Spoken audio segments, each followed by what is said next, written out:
DNA and histone protein. Chromosome जो होता है वो किससे बना होता है, डीएनए से बना होता है, और हिस्टोन प्रोटीन से मिलकर के बना हुआ होता है। ठीक है, जब हम प्रोकैरियोटिक सेल की बात करते हैं तो वहाँ पे हिस्टोन प्रोटीन जो है वो ऑलमोस्ट एब्सेंट होता है, लेकिन जब यूकैरियोटिक सेल की बात होती है तो वहाँ पे हिस्टोन प्रोटीन प्रेजेंट होता है। तो ये सारे आपके इंटरेस्टिंग फैक्ट्स हैं, नोट डाउन कर लीजिएगा कॉपी में। दूसरी चीज़ें कह रहा है कि DNA carries all genetic information which is passed on to the next generation. जो एक जनरेशन से दूसरे जनरेशन में जा रही हैं वो सारी इन्फॉर्मेशन डीएनए कैरी करता है। अब कैसे इन्फॉर्मेशन जा रही हैं, ये आपके फादर हैं, ठीक है, आपके फादर से आप हैं, तो यानी कि एक यहाँ से ट्रांसफ़र हो गया इन्फॉर्मेशन यहाँ से, तो एक जनरेशन से दूसरी जनरेशन में हुआ ना।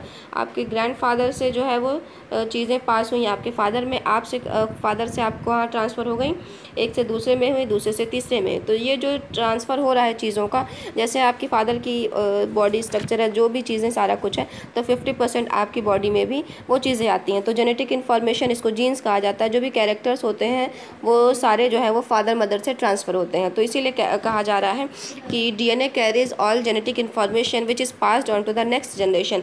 डीएनए जो होता है उस पर क्रोमोसोम जो होता है वो डीएनए का बना हुआ होता है। डीएनए क्या होता है, डीऑक्सी न्यूक्लिक एसिड, राइबोज और न्यूक्लिक एसिड से मिलकर के बना हुआ है। ठीक है, अब ये जो क्रोमोसोम है उस पर जीन्स लाइक स्ट्रक्चर बना हुआ है, बीड लाइक स्ट्रक्चर, वही जो होता है आपके पेरेंट्स से आपके अंदर ट्रांसफ़र होता है, उसी से सारा कैरेक्टरिस्टिक शो होता है। मतलब हाथ का, हेयर का कैरेक्टर, आइज़ का कलर का कैरेक्टर, कान कैसा होगा, नाक, फिंगर कैसे होगी, सारा कुछ जो कैरेक्टर्स हैं वो डीएनए के थ्रू ही ट्रांसफ़र होते हैं फादर मदर से। तो इसीलिए कह रहा है कि carries all genetic information which is passed on to the next generation. एक जनरेशन से दूसरी जनरेशन में पास होती है, मतलब आ जाती है। ठीक है, फिर एक की पॉइंट है आपका जहाँ functional segment of DNA are called gene. अभी जो वही मैंने बोला कि जो क्रोमोसोम जो होता है वो डीएनए से बना होता है और उस पर बीड लाइक स्ट्रक्चर होता है जिसको कहा जाता है जीन्स, और ये जीन ही जो होता है वो कैरेक्टर को डिसाइड करता है। ठीक है, तो इसीलिए कहा गया कि फंक्शनल सेगमेंट ऑफ डीएनए का क्या होता है, जीन्स होता है। ठीक,